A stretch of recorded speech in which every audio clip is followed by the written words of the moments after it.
Kai is no Not. We were trying Oakmont to is not a stranger to me either. Well, it's strange, but it's not stranger to you. Vic, you brought him here originally, didn't you? Vic Spears. And then Gordon, you brought the Academy party to Oakmont with Karen and brought Vic in. So we were trying to think, how many times has Kai addressed us on, of all times for him, the morning of the Oscars, not the morning after. I think it started in 2008 or 2009.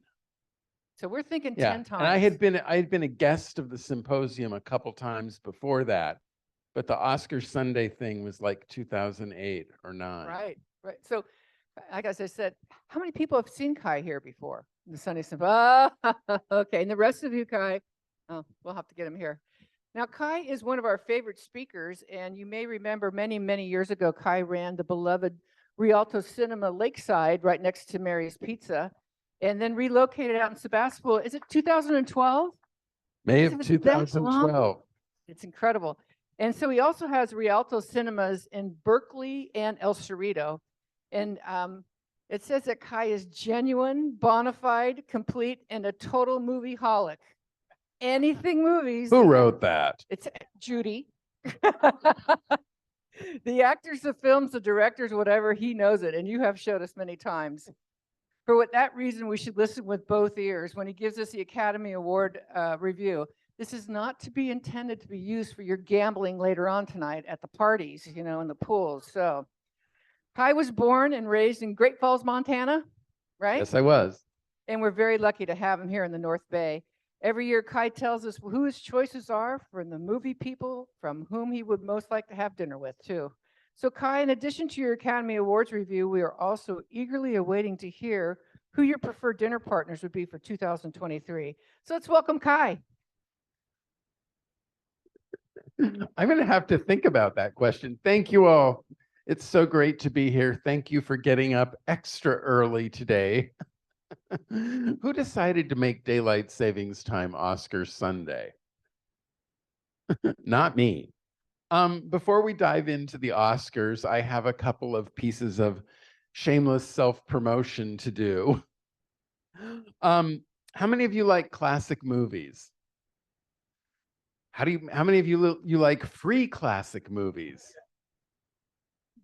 So on the table in the back there is a two-sided flyer. It says Big Screen Classics on one side and Free Family Matinees on the other. And so we are doing, on the second Thursday of each month at 1 p.m., a free classic film. The next one is going to be Breakfast at Tiffany's. That's on Thursday, April 12th. Then on Thursday, May 11th, will be Alfred Hitchcock's To Catch a Thief with Grace Kelly and Cary Grant. And then on June 8th will be one of my favorites, Victor Victoria with Julie Andrews and Robert Preston. So come see some movies. And then on the weekends, the first weekend of each month, you could bring your kids, or in you guys' cases, your grandkids, to see Jumanji is April 1st and 2nd at 11 a.m. In May, it's The Never-Ending Story. And on June 3rd and 4th, it's Willy Wonka and the Chocolate Factory. And then because we're in Sonoma County, and as I always say, Santa Rosa is Charlie Brown's hometown, in July, we'll be doing the 1977 animated film, Race for Your Life, Charlie Brown, which I remember seeing at the Liberty Theater in Great Falls, Montana. So anyway, free movies. Also, we have a way that you can see regular movies for free. We have a new program. It's called Movie Lover. You get one of these little plastic cards, and this is a loyalty program. It's not a subscription. There's no cost. It's free. And so when you come to the movies, you give us your card at the box office. You get 10 points for each movie you come see. This is for movies. It doesn't apply to the Met Opera or National Theater Live. You also get 1 point for every dollar spent on popcorn, candy, food, or beverage, not including sales tax and tip. And at 125 points, you get a free movie. And also on Mondays, if you're a movie lover and you have your movie lover card, you can see movies for $8. It's our best deal. And you get free popcorn refills if you have a movie lover card. So sign up, become a movie lover. Okay, that's enough of my shameless self-promotion. So let's dive into the Oscars. And I have a confession to make. I haven't seen that many of the Oscar nominated movies this year because I've been working all the time. So anyway, I guess, do you have all the votes tallied, Chris? Or do we have more ballots to be picked up? Whoops, okay, we got another ballot to be picked up. Okay, so where do we want to start? I guess let's start with actor in a or actually let's start with actress in a supporting role. The nominees are Angela Bassett for Black Panther: Wakanda Forever, Wong Chow for The Whale, Carrie Condon for The Banshees of Inisherin, Jamie Lee Curtis for Everything Everywhere All at Once, and Stephanie Sue for Everything Everywhere All at Once. Oh, and I forgot to mention this. We didn't realize it, but a year ago yesterday, Oscar season began when Everything Everywhere All at Once premiered at South by Southwest in Austin. So if it goes the distance, and no matter whether it wins Best Picture or not, it's been a remarkable year for that film. It's really quite something. So anyway, Best Actress in a Supporting Role. This is really a three-horse race. There's a lot of support for Angela Bassett. However, there is I read all the prognosticators, and one of the things that there seems to be a consensus around is that there's a resistance in the Academy to give someone an Academy Award for a Marvel movie. So that's the kind of black mark on Angela Bassett. Carrie Condon in Banshees of Inisherin has won a whole bunch of things leading up to the Oscars, but Jamie Lee Curtis took the SAG Award. And as I've talked about before, if you've heard me talk in prior years, actors are the largest branch of the Academy. And so you have to pay attention to what the SAG Awards say, because there are more actors in the Academy than there are anything else. So anyway, that's where it is. I think it's going to be Jamie Lee Curtis in Everything Everywhere All at Once. But I'm a bad judge because I'm the person who did not like Banshees of Inisherin. I saw it in Toronto, and I think it was like film number 25 of 26. And I think I was tired. And I also think I had the wrong expectations, because I was expecting something more like In Bruges or Three Billboards Outside Ebbing, Missouri. And I don't know, how many of you have seen the film? How many of you intend on seeing the film? Okay, well, I'm going to spoil one thing for you. The cutting off of the fingers was just a bridge too far for me. I couldn't, I don't know, I couldn't get there. But of course, that didn't stop me from suggesting, when we were kicking out food ideas for our Oscar party tonight, that we serve fingerling potatoes with a side of ketchup. I got voted down by my wiser and smarter staff. We start out at somewhere inappropriate and we work our way to appropriate. So we're having Irish stew instead.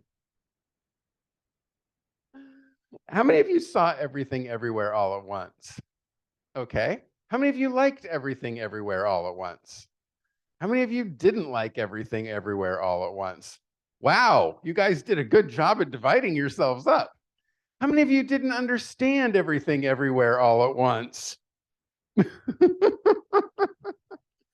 It's a movie that has a real generational divide.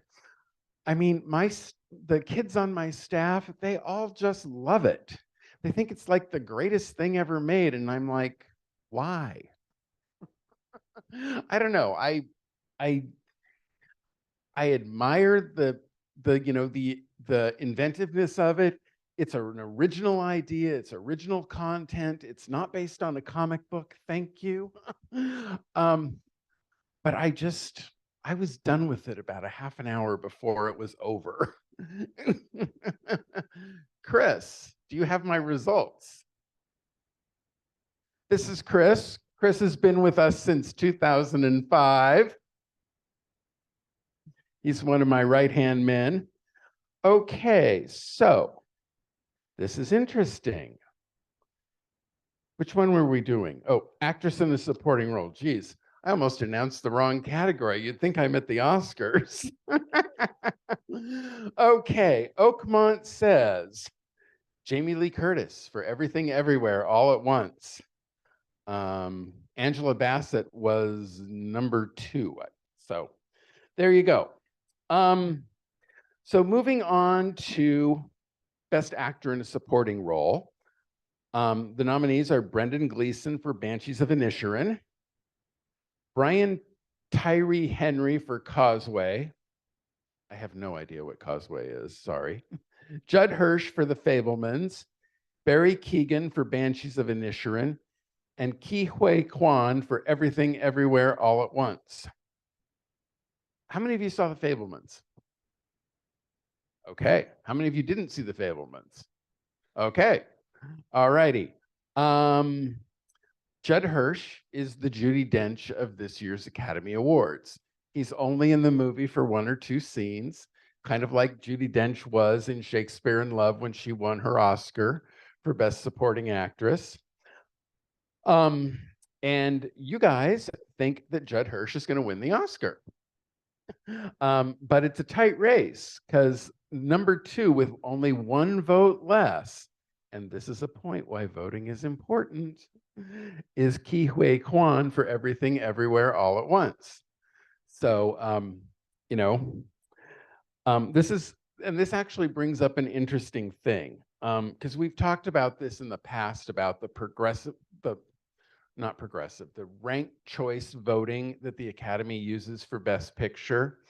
And, those of you who've been seeing me year after year after year may remember that for a number of years, I had you do ranked choice voting to see how it differed from traditional voting. And one of the controversies that I had read about this year was there was a school of thought going around that you should only vote for one picture for Best Picture and not vote for anything else. And there was a pretty compelling article on the website The Wrap that debunked that myth. Because what happens is if you only vote for one picture in Best Picture, because they take all the ballots, and they do this by hand, which I think is remarkable. For 9,000 some odd ballots, they stack all the ballots by their first choice. So that's how they start. Every ballot has its first choices. It's in that film's pile. Then they take the pile with the least amount of ballots in it, and they eliminate that film. So let's pick on Women Talking. Let's say Women Talking is the low choice. So then they would take all those ballots and they would distribute them to the number 2 choices on all those ballots. And then they survey again. Does any film have 50% of the ballots? No. Then you eliminate the lowest film again. And then you distribute all those ballots based on their number 2, or if their number 1 or number 2 choice is gone, then the 3rd choice. And so, but if you only vote for one film, then when your film gets eliminated, you no longer have a say in what happens for who gets to vote for Best Picture. So this is why not only for the Oscars, but anywhere you have ranked choice voting, it's important that you vote, for as many, you rank all the candidates the way that the ballot was designed to. So anyway, actor in a supporting role, Judd Hirsch. Okay. Let's see here. Director. How many of you saw Tar? How many of you liked Tar? How many of you didn't understand Tar? How many of you didn't like Tar? Okay. It's one of those movies. It has very passionate fans. And then it has people who just did not like it. But Todd Field, who wrote and directed it, you may remember a film that he wrote and directed back when we were at the Lakeside with Kate Winslet and Patrick Wilson, called Little Children. Brilliant film. And then he also wrote and directed a film called In the Bedroom, which was up for several Academy Awards in 2001 or 2002, I forget which, but we played that one too. So anyway, he's not very prolific, but every time he makes a movie, it is a really good movie. So, and then we have the Daniels for Everything Everywhere All at Once, Martin McDonagh for Banshees of Inisherin. Martin McDonagh, as you may know, is a playwright. So he comes at filmmaking from being a playwright. Have any of you seen his playwright, The Lieutenant of Inishmore? And he's seen his play, The Lieutenant of Inishmore. Boy, I'm having problems talking this morning. It's a brilliant play, but very violent. And then we have Ruben Ostlund for Triangle of Sadness. Who saw Triangle of Sadness? Okay. All two of you.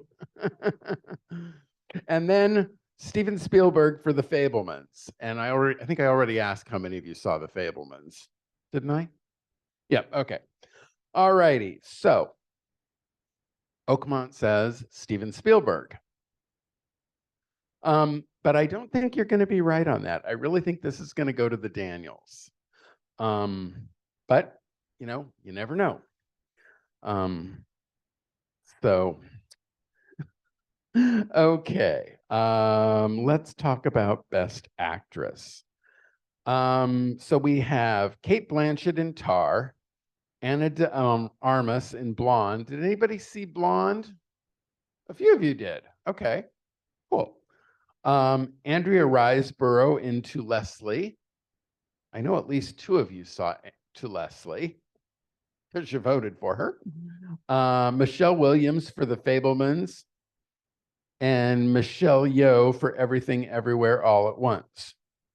Now, in this category, this is where sometimes I'm in the industry bubble. Did any of you hear about the controversy with the nomination for Andrea Riseborough for To Leslie? Okay, so let me fill you in on the background here. So for To Leslie is this little film directed by a director named Michael Morris, who happens to be married to an actress by the name of Mary McCormick, who you may know. She played the national security advisor on the later seasons of The West Wing.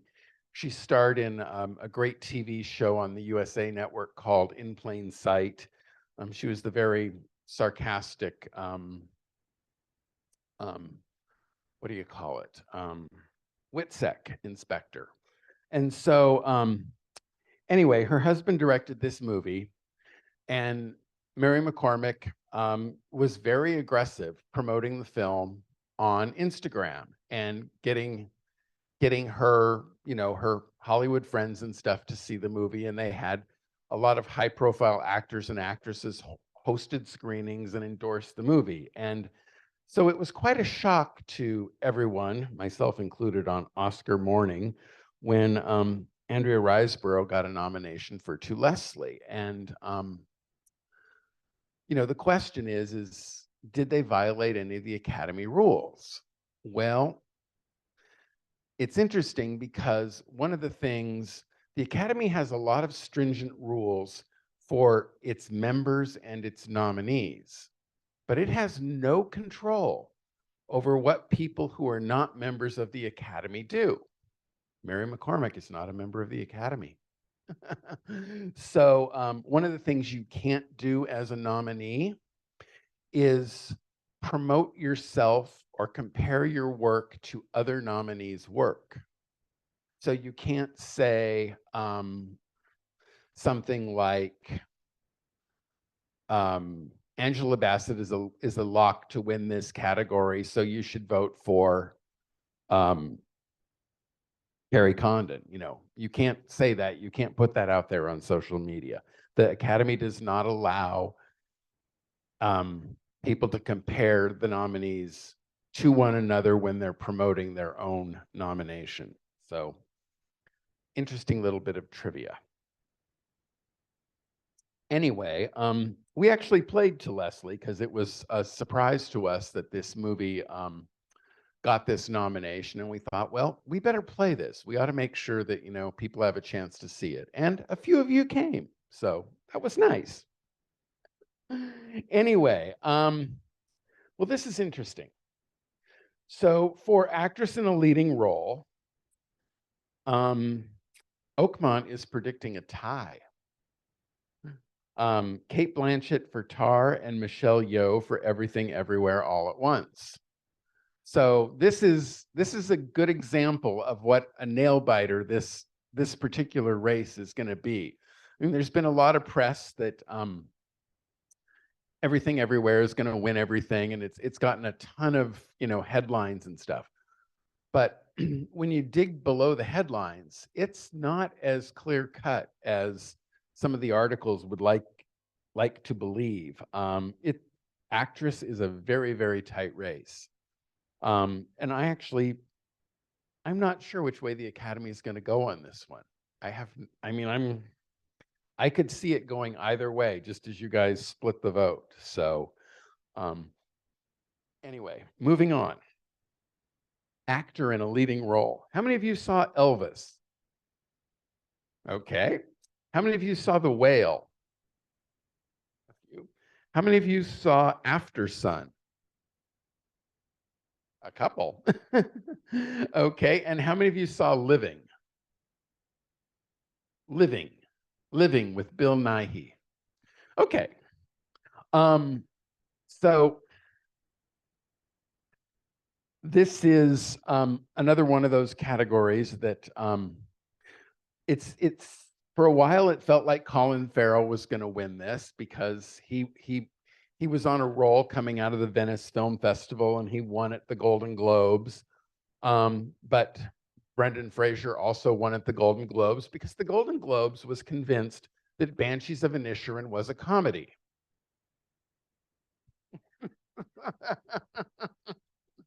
I don't recall laughing. So, but the other thing about the Golden Globes was Elvis was a drama. The category at the Golden Globes is comedy or musical, and then the other category is drama, and so they had it all mixed up. Anyway,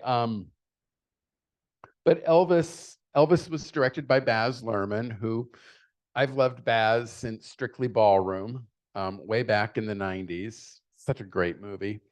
And so, but Paul Mescal is the one who came out of nowhere on this. He was in a TV series, an Irish TV series that I am blanking on the name of at the moment. But anyway, that was this surprise nomination in that category. You guys predicted Austin Butler. Yeah, Austin Butler. I can't read. For Elvis, which I actually think that's what's going to happen. So And then for Best Picture, how many of you saw All Quiet on the Western Front? Okay. Did you see it on television or did you see it in the theaters? Everybody saw it on television. Okay. Avatar, The Way of Water. Some of you saw it. Okay. Great. How many of you saw Top Gun Maverick? All of you almost. Wow. I already asked you about Triangle of Sadness. How many of you saw Women Talking? Interesting. I liked Women Talking a lot.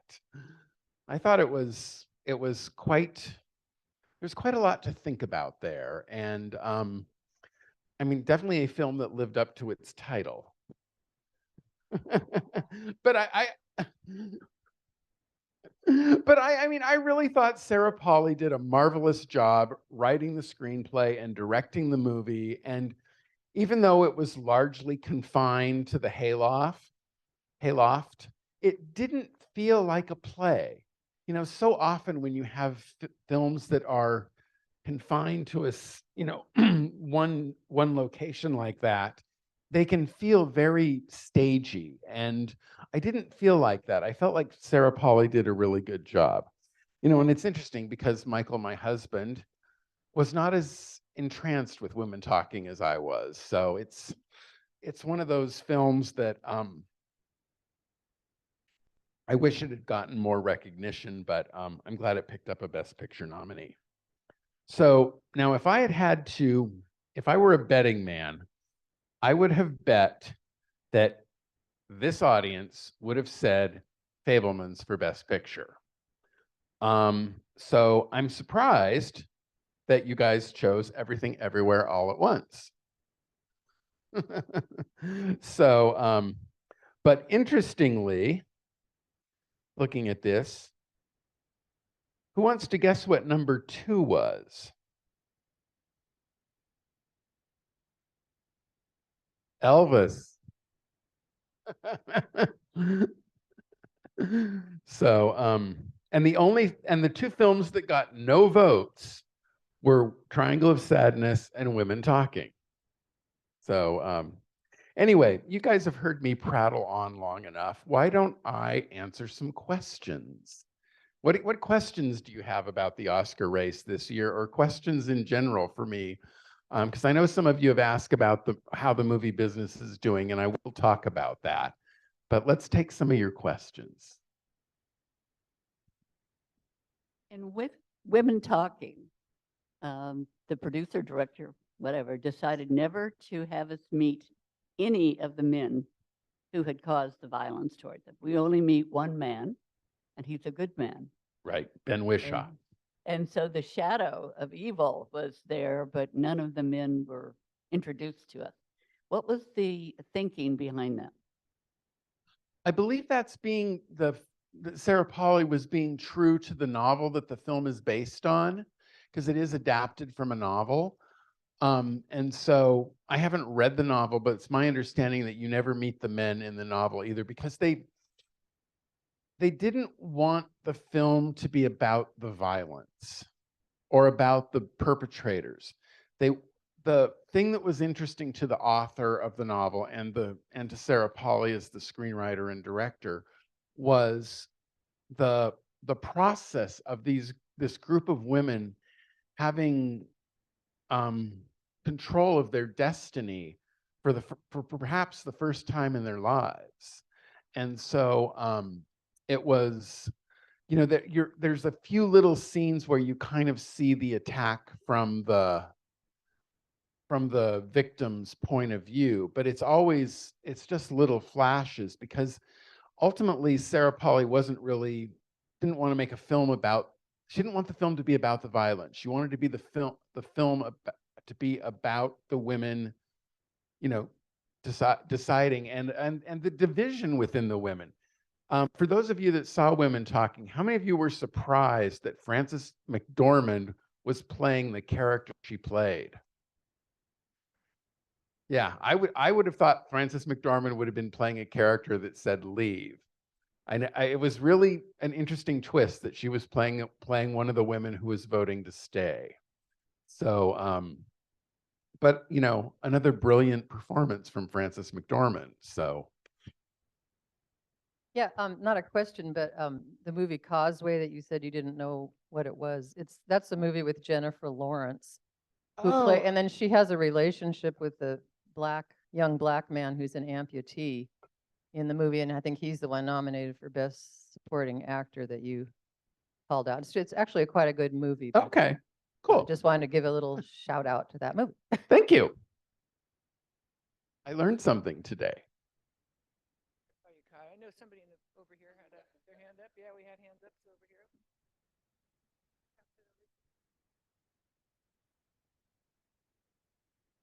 I wondered your opinion of Tom Hanks as Colonel Parker. I thought he really brought the movie down. You know, it didn't bother me the way it seemed to bother a lot of people. I just kind of accepted it. You know, Colonel Parker was not a nice person, not a nice man, and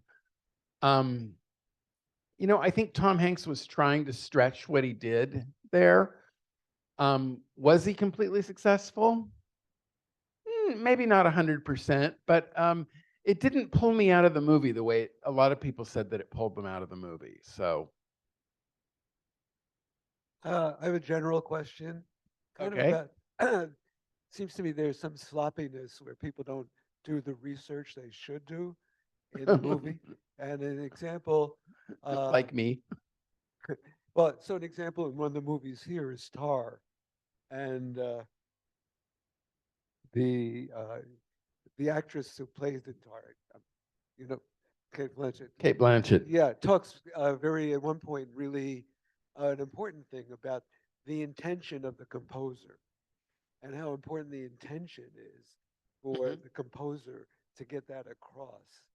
And then she says something about how that's like the Jewish people in praying talk about intention and they have a Hebrew word for it.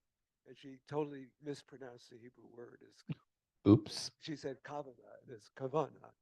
And there was another one, or there was a movie I saw where the main actress was a fruit fly expert, and she mispronounced the science name for a fruit fly. So I just It happens all the time. You know, as you mentioned, I'm from Montana, and I've seen movies where they pronounce it Helena. It's Helena.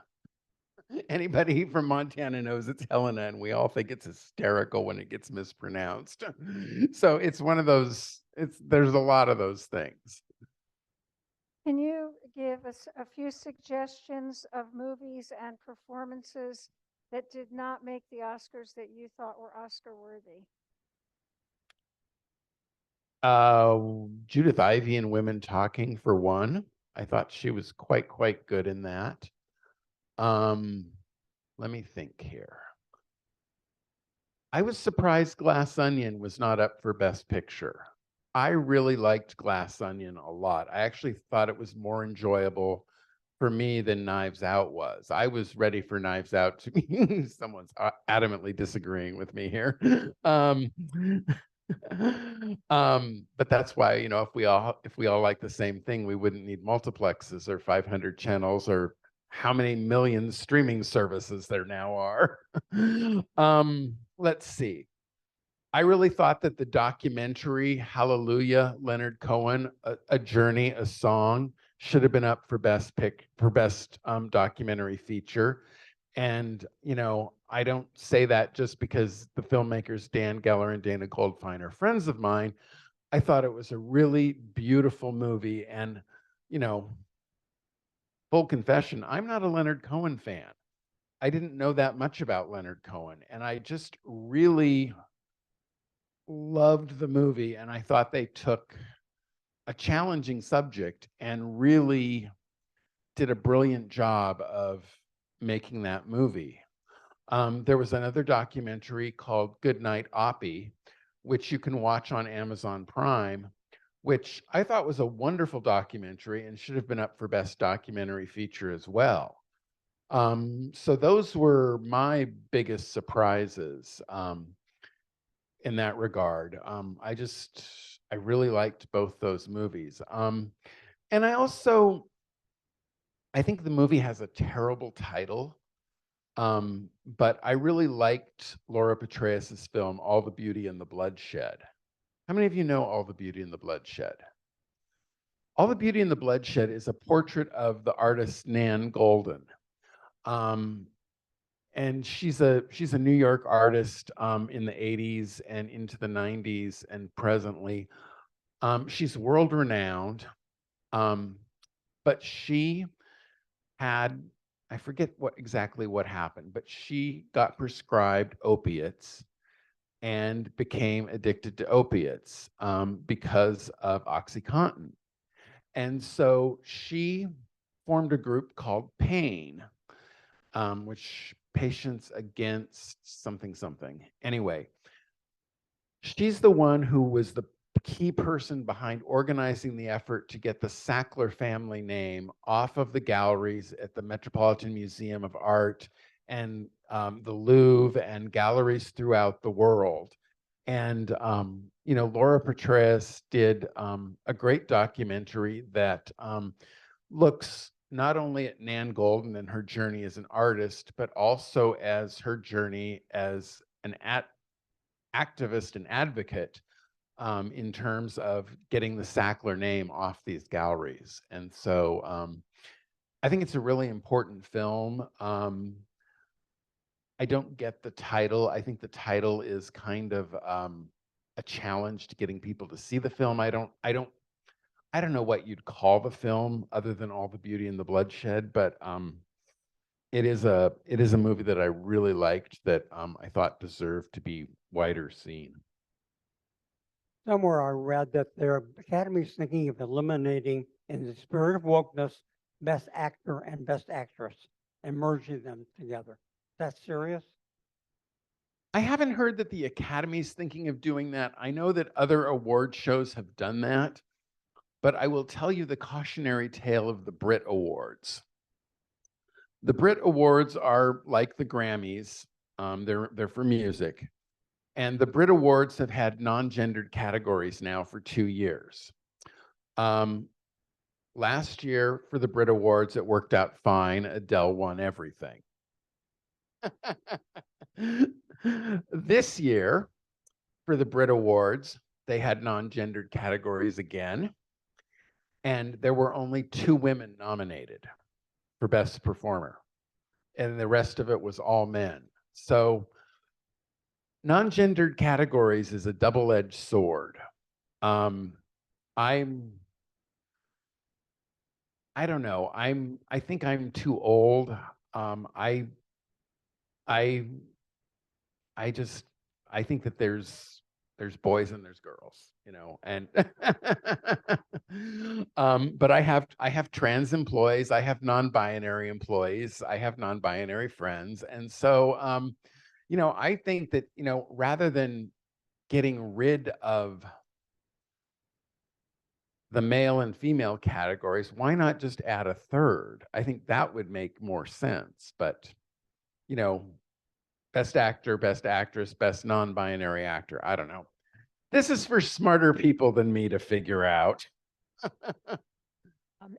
After the movies have left the big screen, they come to our screens at home. And I don't know And about, sometimes at the day and date. okay. And I don't know about all of you, but I don't know how we can afford to have every one of these streaming services in our house. What do you suggest that we do, and what do you subscribe to, and what should we consider subscribing to? I suggest you come to the movies. She teed me up pretty good for that one. This is the thing. Wall Street for 2019, all through the pandemic, was convinced that streaming services would become profitable if they just got enough subscribers. And so it was all about growing your subscriber numbers. And so everybody was, trying to get more and more subscribers, and everybody and their grandmother now has a streaming service.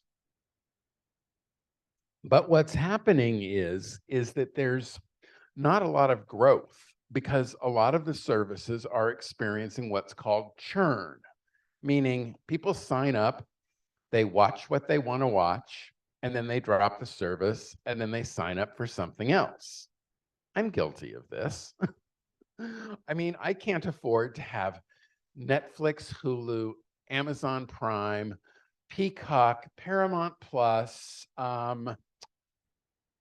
Disney Plus, it goes on and on and on. And everything, you notice how everything's a plus or a max? But nobody's started a streaming service called Max Plus. Anyway, I mean, I subscribe to the services where there are things that I want to watch.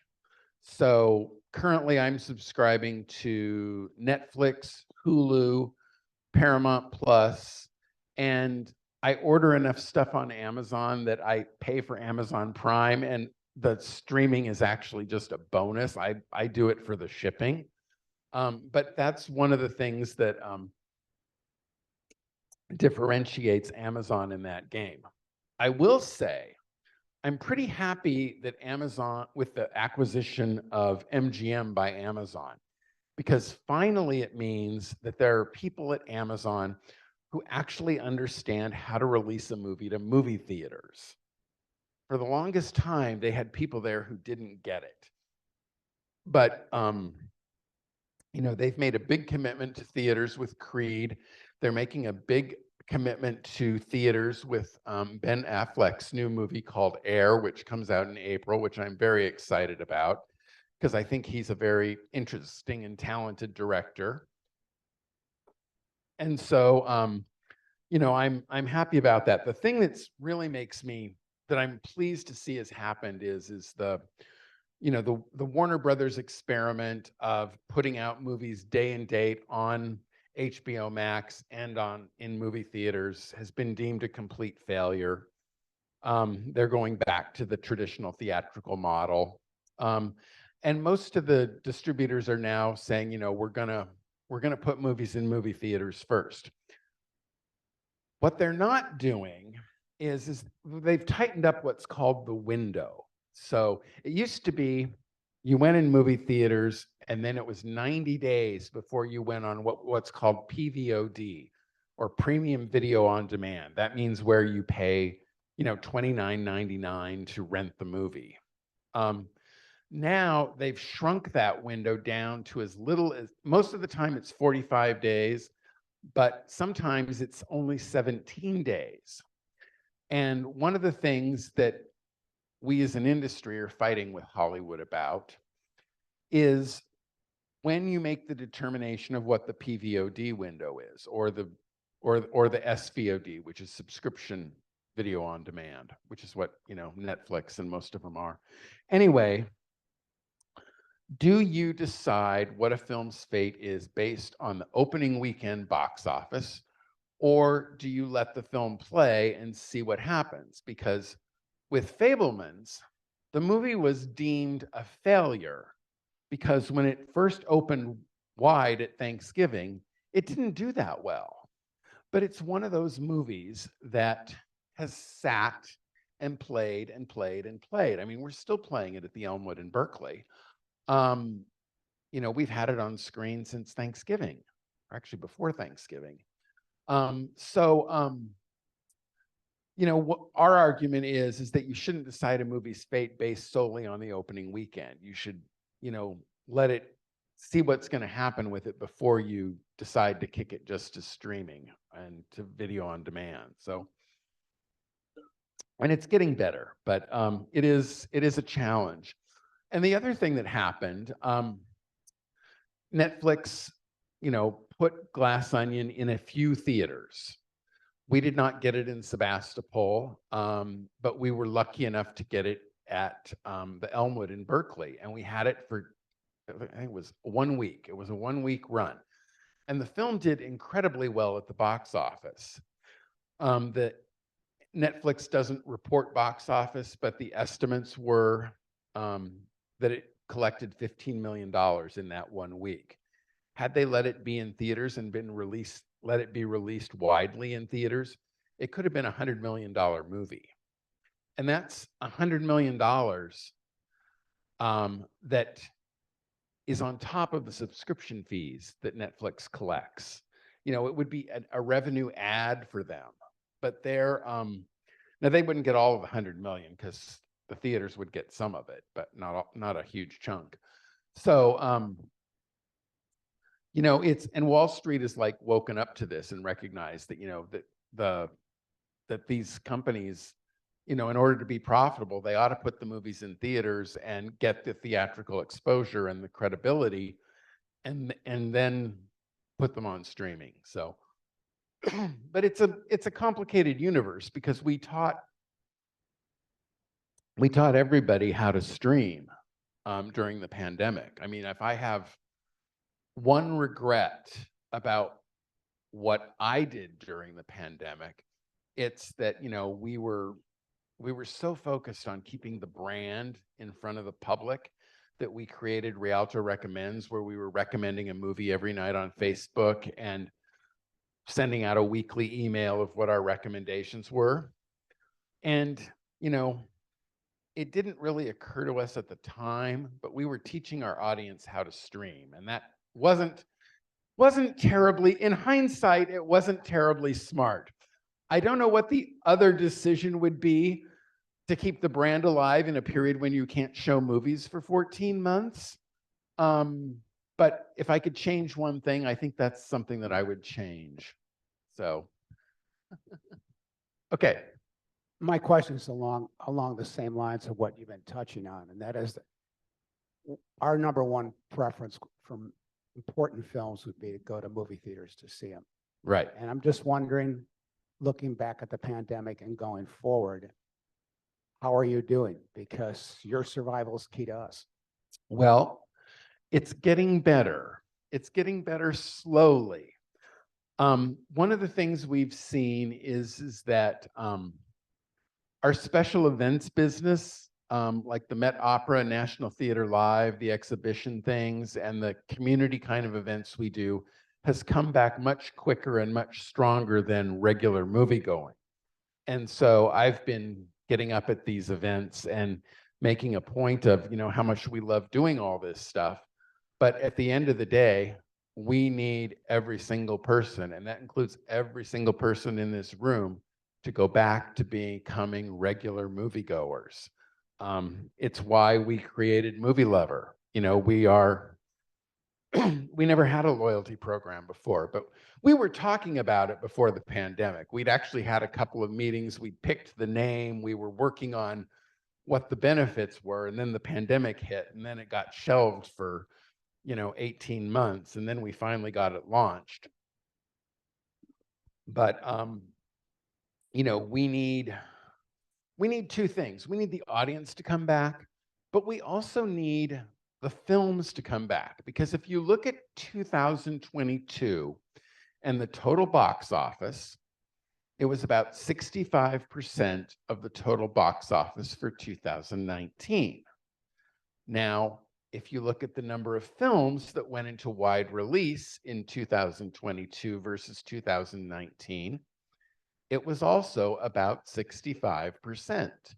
So it really is a numbers game.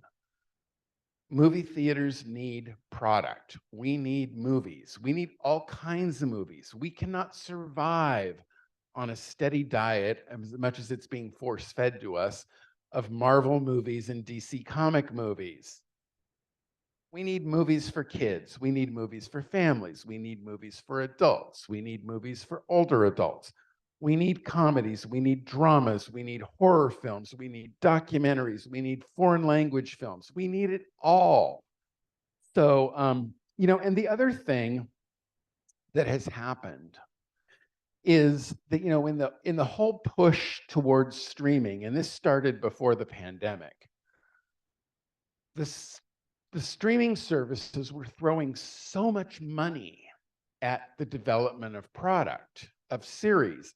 And so you saw things that, probably should have been or could have been movies being bloated up and stretched out into like 8-episode series, or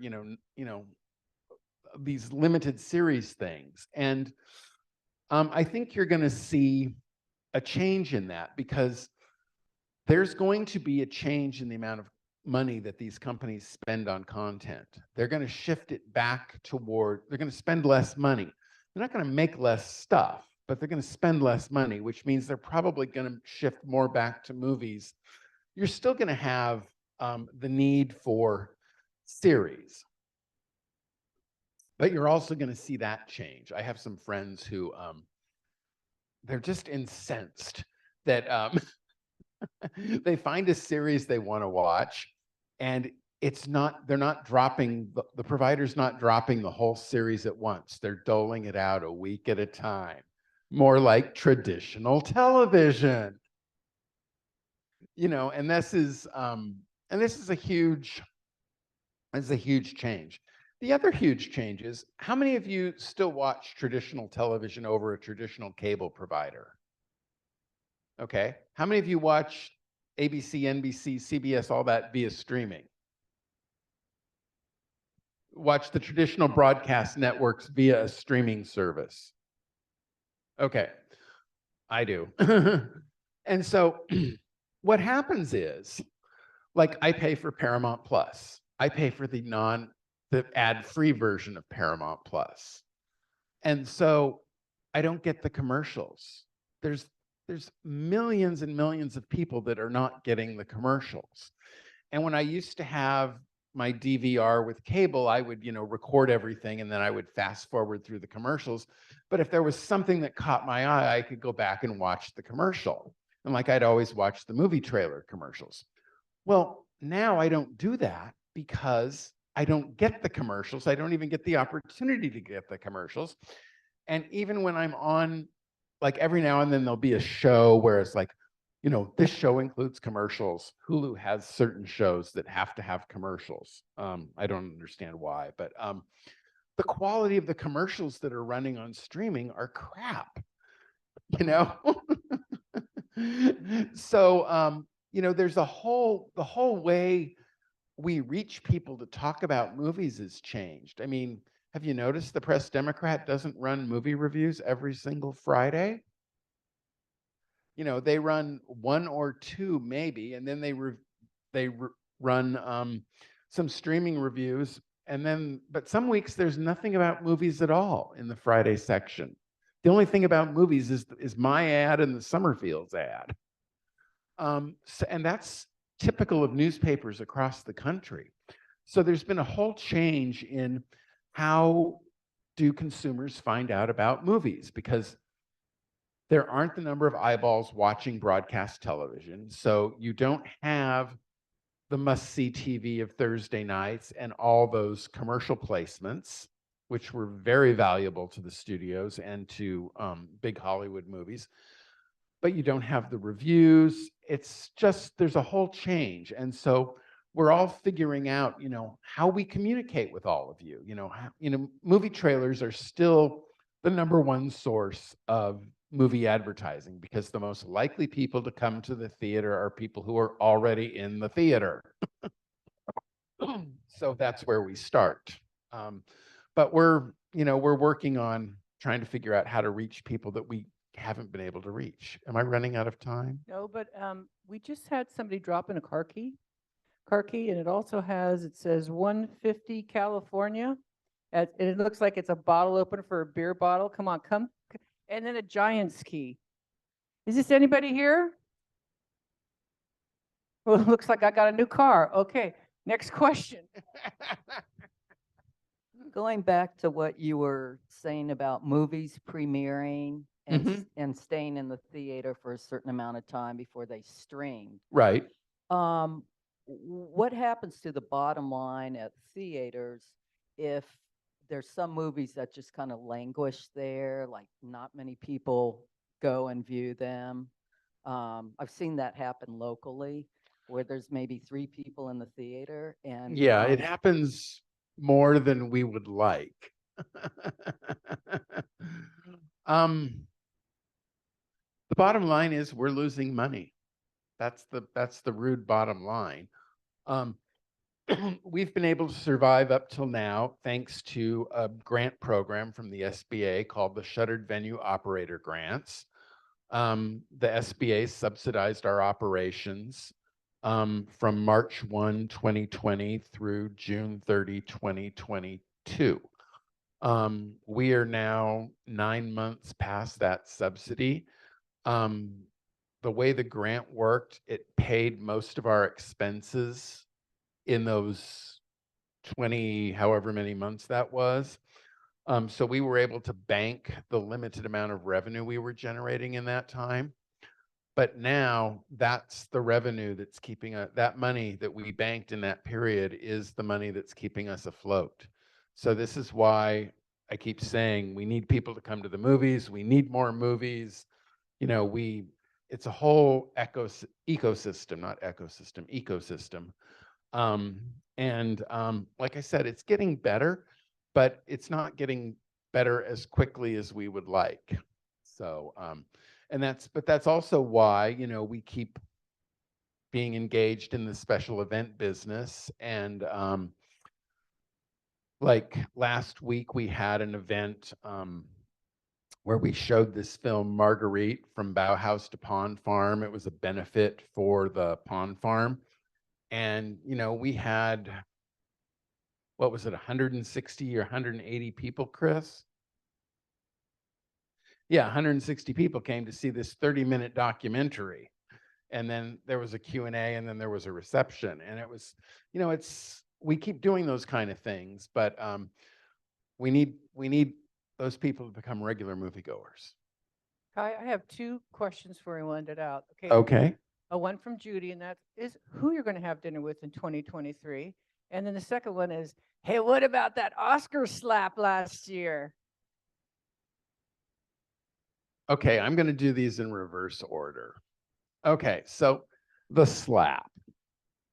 You know, we were having an Oscar party. I was sitting in the front row of the theater, and, you know, at our Oscar party, in the commercial breaks, I'm up on stage. We're playing games with the audience. We're doing trivia. We have a costume contest. We had great games last year.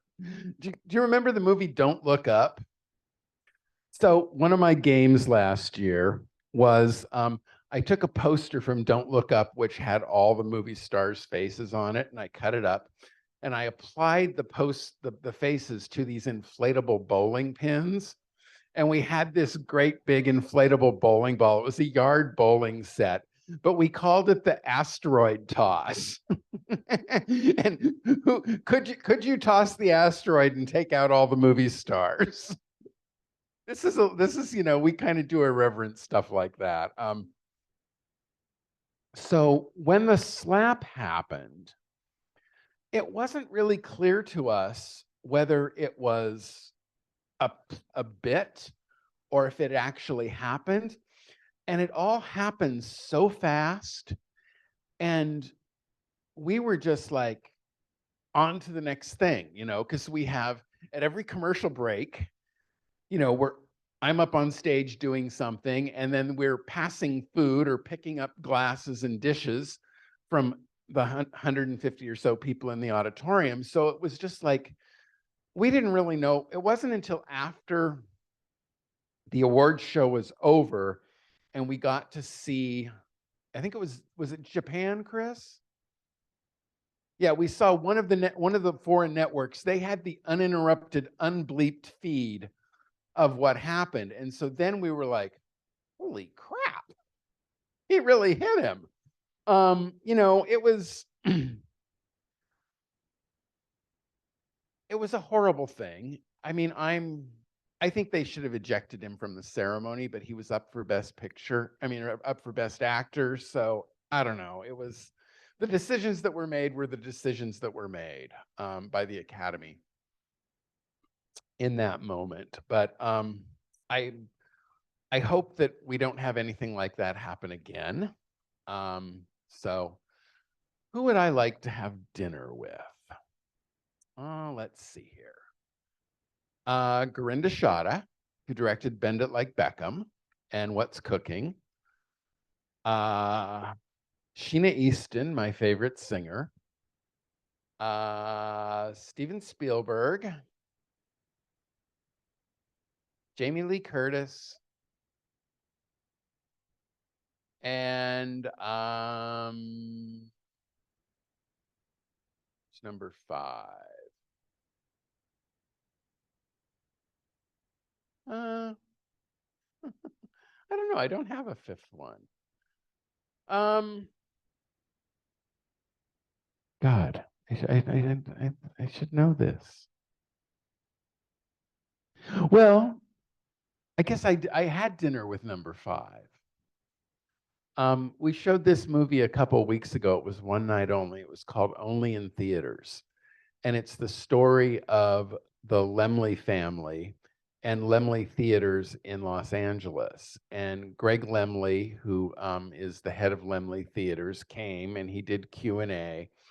And we showed it both at the Elmwood and in Sebastopol. So I got to have dinner with him 2 different nights. And Laemmle Theaters has always been one of those organizations that I watch. You know, I watch what they're showing in LA, and a little bit of shameless self-promotion here. Back in 2001, the Laemmle Theaters in LA were showing the Oscar shorts at the Monica in Santa Monica and one of their other locations. They were only playing them on Saturday and Sunday mornings. And so I figured out who the distributor of the program was.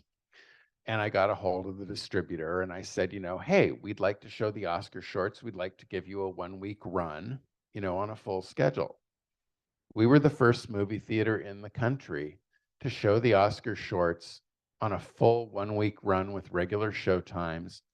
And all of you that came and saw the Oscar shorts in those early years proved that this was a business, that people would come and see these films, not just people in LA in the film industry, but that this was worth being distributed. And now the Oscar shorts are all over the country, and it's a huge deal. And so that's my little contribution to cinema. Well, you have a big contribution in our county. That's for sure. Kai, we'd like to thank Kai. We hope you all enjoyed our program today, the Oscar program. We'll see you next year, Kai. I hope it's not on daylight savings time. Thank you. It's always a joy. You guys are my favorite audience. Thank you so much. Please come to the movies. Please come see us. I know it's a schlep to Sebastopol, but, you know, come have lunch downtown or, you know, At the Barlow. at the Barlow or come to the movies. Thank you. Please